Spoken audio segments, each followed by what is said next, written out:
Hey folks, Crazy Climber 80 here again, and this time we're going to look at a game called Spelunker, and this was created in 1985 by Broderbund and Irem. The game was originally, the original game was created in 1983 by Timothy G. Martin of Micrographic Image, and he made the game for Atari 8-bit systems, and this is the arcade version. And this was also ported to the Commodore 64 and the NES. And the NES version is notoriously hard with incredibly unforgiving collision detection, and it's so easy to die in it. This is far more preferable. I had never seen this in arcades. I'd never heard of it until I saw the NES port.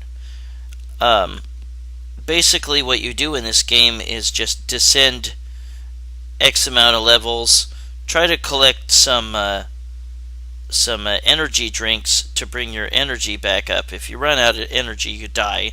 If you touch any enemy, you die. If you fall, you don't die if you fall too far, which is kind of nice. But you can fall into like water or lava or something and die.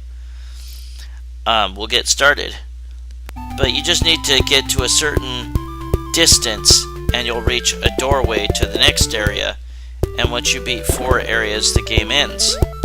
Well, or actually the game starts over with increased difficulty. There will be lifts you can jump on. Once you hear this kind of scary music, this frog thing will appear and follow you, and you have to shoot it. Sometimes if you touch a wall, or if you climb high enough on a rope, then another rope will appear. Sometimes you'll see a treasure, and if you touch the treasure, then another item might appear above it. But really, what you need most are, that stupid frog thing. Really what you need most are the energy drinks and bombs and keys. And there will be 3 different types of keys in different colors, and they will open doors of that same color. Those yellow things are bats. Sometimes they look like they're some sort of gold you can collect or something, or a gold statue. No, they are bats and they will kill you. There will also be these rock things that spit fire. Right here, as you go down the ladder, they won't be able to hit you with their fire. Now this can be a pain in the butt, the timing of that flame. There the rocks are trying to get a little closer so that they can breathe fire on me and kill me. You have a continue. You can continue right from where you left off. Some enemies can only be stunned, and you need to get through them quickly. That bat will drop down right in front of you, and you can shoot it then. Don't get too close though, because it can touch you as it's descending and kill you, so be careful. Yeah, you can drop down quite a ways. Notice it said empty. That means, it doesn't mean that it is empty, it means that your energy bar is almost empty. This game was suggested by YouTube user Quuhod. Note that there were items enclosed. Some of those walls you can blow up with your bombs. And this little guy in front of me is another one of those enemies that is only stunned by your shot. And just for a few seconds. Oh, that was dumb. I don't know why I did that. But yeah, that wall to the left of me, I might have been able to use a bomb on and gotten the item inside of it. Ouch. If you fall too far, or if you whack your head on a wall or something, you'll be dizzy for just a single second. Yikes. And there are extra bombs that I just picked up there. To use a bomb, you press down and the fire button. There's a fire button and a jump button. Oh, okay. I guess I couldn't destroy that wall there. Now here we get in a little mine cart. Learn the timing of the flames. There will be times when you have to jump through, and the timing can be very tricky, and you can easily screw up. There's some good point values if you touch a treasure chest and then jump and touch the item that appears above it. That can be worth a lot of points. Otherwise, the best amount of points is by completing a whole area. I hate this guy. Ah, crap. But at least I killed him with the bomb. That counts. I mean, he will stay dead if he is destroyed by the time you finish losing a life. That guy can throw swords at you, which you can shoot. Let's blast that again. If you are standing too close to that explosion, you will die. It's easy to run out of energy. There. You'll see at the bottom left the keys that you have, how many bombs you have, and how many lives you had. I have, yeah, I've never seen this in arcades. It's okay. And now we go to the second area, and there are a total of 4 areas. Like I said, in some places, if you run up to a wall, or if you climb all the way up a vine, then another vine might appear. And sometimes, if you run up to a wall and you don't quite make it, but you run into it repeatedly, just wait. In a couple seconds, you will be able to scale that little step there. There's that stupid frog again. You could have rapid fire shots if you hold down the fire button. And there's that rock thing that breathes fire. And again, those little gold things are enemies. There, I climbed all the way up that rope. Guess the rope, not a vine. I called it a vine for some reason. Maybe that's a vine, I'm not sure. But I climbed all the way up there and I got another one to appear. Let's refill that energy there. You don't have to explore the whole area of a section. But you do want to make sure that you get the energy drink things. And you do want to make sure you get enough keys to be able to go through the right areas. Well, that was weird. I just jumped right through that platform. It can't squish you, don't worry. Yeah, Spelunker for the NES, I think, was one of the first few US releases for that system. Yeah, you don't have to collect all the treasures.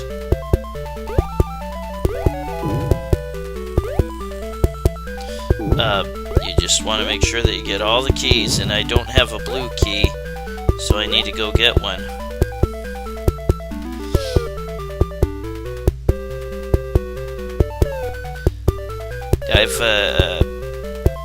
I've never played the NES. Whoops, I had the wrong controls for this game. I had. I still can't get through there. I used an analog stick on my joypad, and that totally did not work right. I was trying to jump over the flames, which requires good timing and good controls, and I didn't do so well. Oh, I did have a yellow key, so I could get through that door. Yeah, don't worry about falling to your death. It won't happen. But I do hate that that black guy there. He will throw knives at you, which you can shoot out of the air. But the best way to kill him is to set off a bomb and let him walk up to it as it detonates.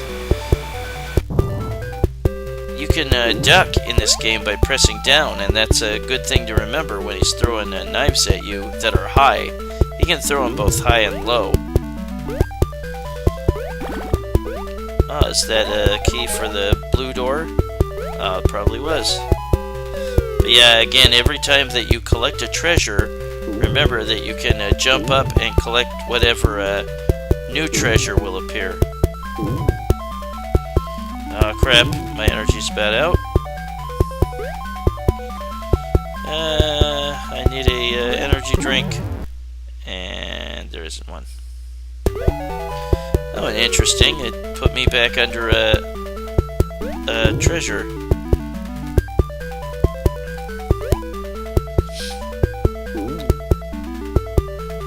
Yeah, the Spelunker for the NES is just notorious for its difficulty and unforgiving collision detection.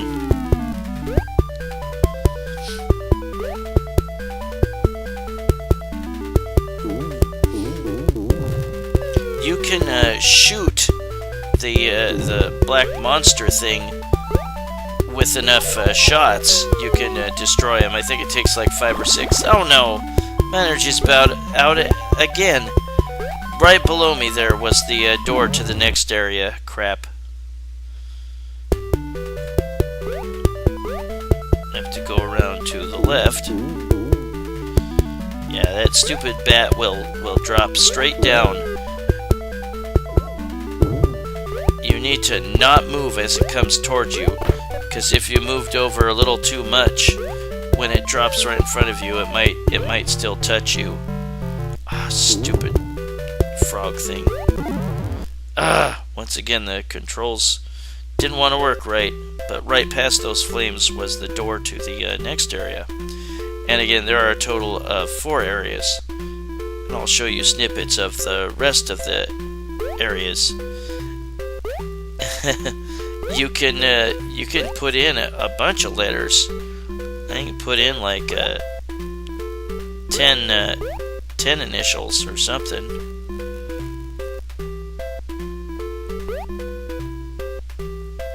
Oh no, it was 8. Well, I made 3rd place.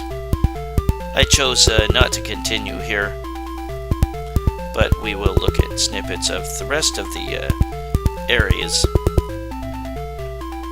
And I'll start with me finishing off the second area, which I was almost to at the end of. And again, this was originally created by Tim Martin. And here is the end of the second area, or new passage they call it. You collect a treasure before you go to the next area, and that treasure is 10,000 points.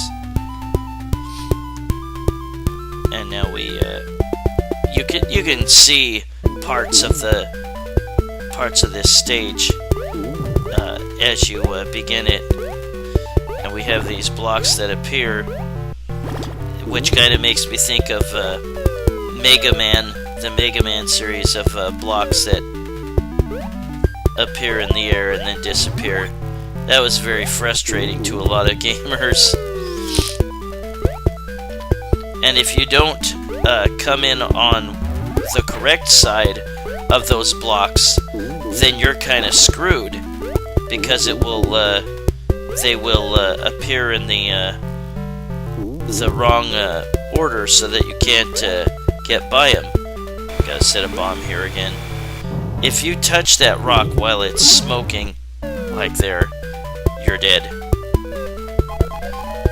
See, right here, I'm kind of screwed. If I try to pass those appearing rocks on that side, I have to approach from the other side.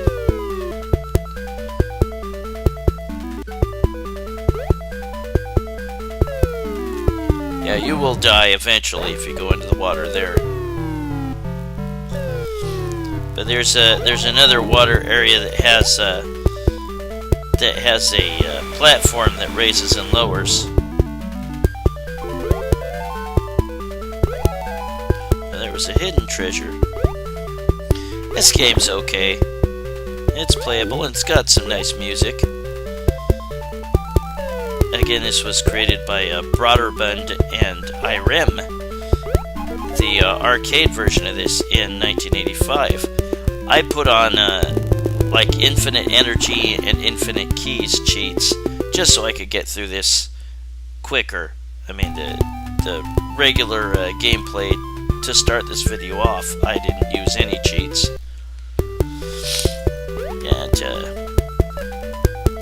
And now here's the fourth area. You won't die from going here, and you can't get squished by that platform.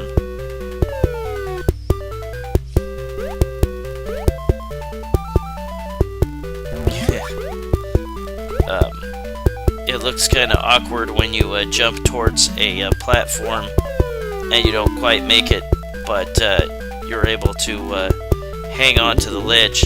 Now here to open up these doors, you gotta collect the pots. And you can go in a door and come out a different door. This doesn't really seem to do a whole hell of a lot. It's kind of stupid. And merge out there.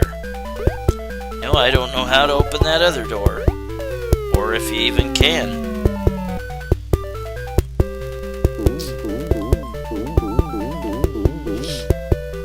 Yes, this game's alright, I guess. I'm sure it's a hell of a lot better than the NES port. Oh, and there's that black monster again. That guy's a pain in the butt. Shoot. But if you want to get past him, you have to at least destroy him with the bomb before your character dies or stops, spinning in place. There's that stupid bat thing again. Whoops. Hey, he died. So on my next life, he will stay dead, fortunately. I'd imagine if you decided to continue, he might still stay dead. And now I got two of them. Crap. But again, if you are able to shoot him, like, 5 times,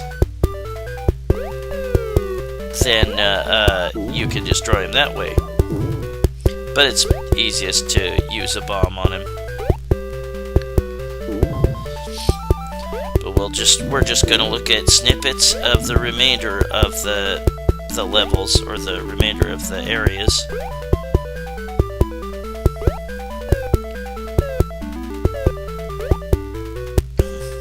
I don't know why they even created those dips. That's kind of stupid. You just kind of fall in them for a second and then you can walk right out of there.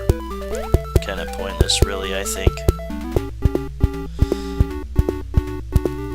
And then that's the end of Spelunker.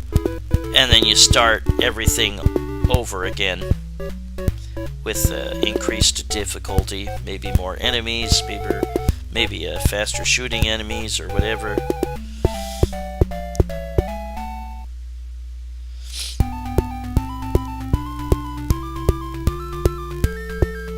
But again, this was suggested by YouTube user Quuhod, and I have all the requests that people made over the years or whatever. I just kind of have to dig for some of them, and I will try to work on some more in the near future. I hope you had a good week. I hope you're enjoying the NBA playoffs if that's your thing. My team, the Portland Trail Blazers, got their butts handed to them in their last game, and now they have to win the next two. We'll see what happens. The next game is tomorrow. But there's also the NHL playoffs going on. But that was Spelunker by Broderbund and Irem, the arcade version in 1985. Created originally by Tim Martin. Well, this is Crazy Clown Racing. Thanks for watching Spelunker by Broderbund and Irem in 1985, the arcade version anyway. I will catch you later in the near future with another video. Y'all have a good one, everybody, and I will see you later. Bye-bye, folks.